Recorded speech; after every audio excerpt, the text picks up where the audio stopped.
کا، اور ان میں بعض ایسے ہیں جنہوں نے اللہ سے عہد کیا تھا کہ اگر وہ ہم کو اپنی مہربانی سے مال عطا فرمائے گا تو ہم ضرور خیرات کیا کریں گے اور نیکوکاروں میں ہو جائیں گے، لیکن جب اللہ نے ان کو اپنے فضل سے مال دیا تو اس میں بخل کرنے لگے اور اپنے عہد سے روگردانی کر کے پھر بیٹھے۔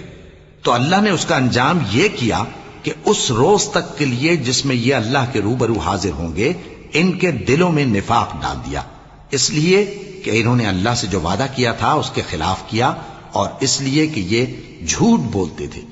کیا ان کو معلوم نہیں کہ اللہ ان کے بھیدوں اور مشوروں تک سے واقف ہے، اور یہ کہ اللہ غیب کی باتیں جاننے والا ہے؟